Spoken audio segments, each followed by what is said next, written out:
Om Swastiastu. Perkenalkan, saya Ida Yubintang Aprianti, saya siswa dari SMK Negeri 5 Denpasar, kelas 12 Perhotelan 3, absen 16. Baik, untuk kali ini saya akan menjelaskan sedikit tentang sejarah perkembangan kebudayaan Hindu di dunia.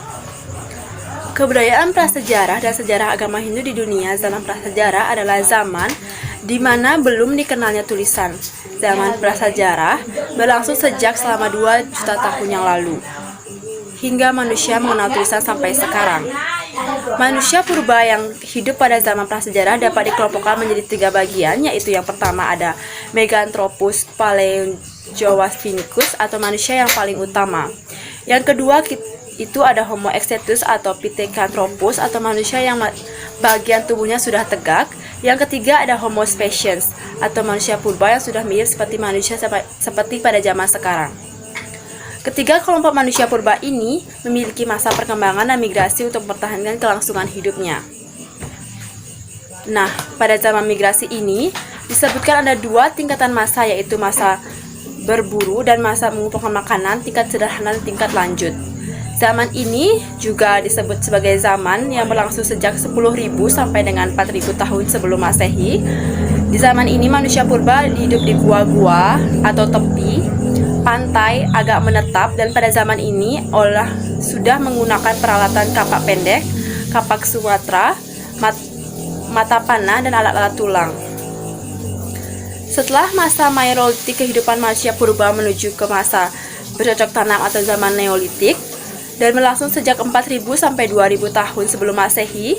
Di zaman ini manusia sudah dapat menanam sebagai jenis tumbuhan dan menerapkan hewan. Mereka sudah hidup menetap dan menggunakan alat-alat bantu yang diasah halus seperti kapak persegi dan kapak lonjong. Zaman logam atau perunagian sejak 2000 tahun, hasil kebudayaan yang ditemukan adalah beberapa. Yang pertama ada kapak genggam yang digunakan sebagai menggali ubi, kapak perimbau yang digunakan untuk merimbas, tulang dari tanduk binatang digunakan untuk penusuk, dan alat-alat dimanfaatkan untuk hidup seperti serpih atau flares, kapak Sumatera atau pebble, kejoken modinger atau dapur, abris taus roce atau goa-goa, batu pipisan atau penggiling, kapak persegi, kapak lonjong, kapak bahu, menhir atau tugu batu. Kali ini saya jelaskan sedikit zaman-zaman apa saja yang ada di dunia waktu sebelum Masehi. Yang pertama ada zaman batu tua atau Paleolitikum. Kebudayaan Ngandong pada tahun 1925 di daerah Pacitan ditemukan alat batu dinamakan kapak genggam. Prasejarah alat-alat atau kapak Pacitan disebut chopper atau alat penetak. Asal kebudayaan Pacitan adalah dari Lapuan Tinil. Yang kedua ada zaman batu Madya atau Mesolitikum. Kebudayaan Mesolitikum ditemukan di Sumatera, Jawa, Kalimantan, Sulawesi, dan Flores. Alat-alat pebble ditemukan di Kyoken Modinger, ditemukan di Abris South Roch. Yang ketiga ada zaman batu baru atau Neolitikum. Sudah mulai mengalami revolusi kebudayaan, peninggalan Neolitikum, pak-pak persegi baku, pada bagian tangkainya diberi leher menyerupai botol. Kapak lonjong berbentuk lonjong ditemukan di Irian, kapak pacul alat pemukul kulit. Kemudian yang keempat ada zaman logam. Zaman logam dalam prasejarah terdiri dari zaman tembaga, perunggu, dan besi. Di Asia Tenggara termasuk Indonesia, tidak dikenal adanya zaman tembaga sehingga setelah zaman Neolitikum langsung ke zaman perunggu. Kebudayaan Indonesia pada zaman logam terdiri dari kapak corong atau kapak sepatu. Yang kedua ada nekara. Yang ketiga adalah benda perhiasan seperti kalung, anting, gelang, cincin, dan binggal. Juga memiliki yang terbuat dari kaca serta seni menuang patung. Yang kelima ada zaman batu besar atau Megalitikum, menghasilkan bangunan atau barang batu seperti menhir, dolmen, sarkofagus, kubur batu, pundun berundak-undak, dan arca-arca.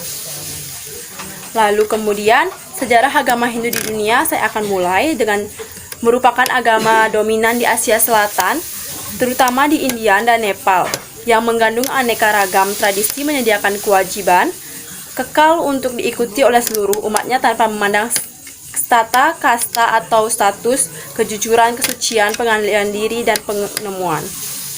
Yang pertama, aca manusia berkepala 3, bertangan 4. Yang kedua, matra yang berisi hiasan burung elang. Yang ketiga, materi yang bergambar duduk bersila.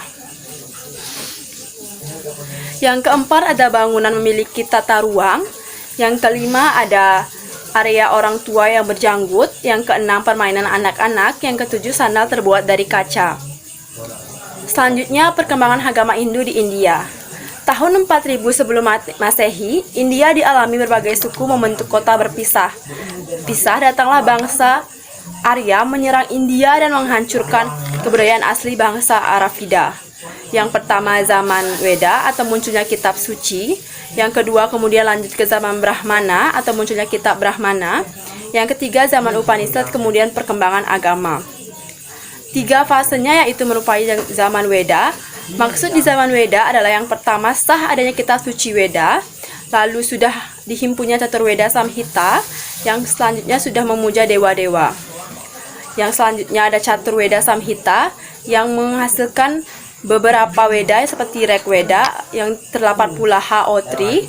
Yang kedua ada Samaveda yang termasuk Jaimini Udgati. Yang ketiga Yajurveda yang dibentuk oleh Vaisampayana Advaryu. Yang keempat ada Atharva Veda yang dibentuk oleh Sumantu Brahmana. Semua Weda-Weda ini dihimpun oleh bagawan biasa dan dibantu oleh murid-muridnya. Yang keempat ada Caturwarna. Yang pertama Brahmana atau pendeta orang suci. Yang kedua Ksatria atau bangsawan pemerintahan. Yang ketiga Wesya atau pedagang. Yang keempat Sudra atau buruh, paling banyak bangsa di Arafidra. Yang lebih banyak di mana ada bangsanya Arya. Jika kaum Wesya mencari istri di kaum Sudra, maka anaknya tidak bisa sederajat kaum yang dengan Wesya, maka timbullah kaum Pari atau kaum biangan. Dewa-dewa yang populer pada saat itu adalah Dewa Agni, Dewa Indra, Dewa Rudra, dan Dewa Baruna. Zaman Weda lebih menekankan menghafalkan pada mantra-mantra pujaan dan menyanyikan lagu-lagu pujaan atau pujian. Di zaman Brahmana, Brahmana lah paling yang berkuasa. Sudah ada upacara yatnya yang diselesaikan oleh Brahmana. Ciri-ciri zaman Brahmana seperti sudah ada upacara yatnya, memiliki kekuasaan, sudah berkembang, mulai terbentuknya aliran peseraman baru. Yang ketiga ada zaman Upanishad atau perkembangan agama. Baik, demikianlah uraian singkat sejarah perkembangan agama Hindu di India yang dihubungkan dengan adanya zaman Weda, Brahmana, dan zaman Upanishad.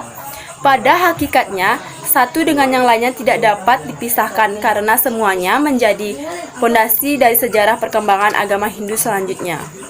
Sekian materi dari zaman prasejarah di dunia yang bisa saya jelaskan. Mohon maaf mungkin ada salah kata dalam pengucapan saya. Saya tutup dengan Paramasanti, Om Santi Santi Santi.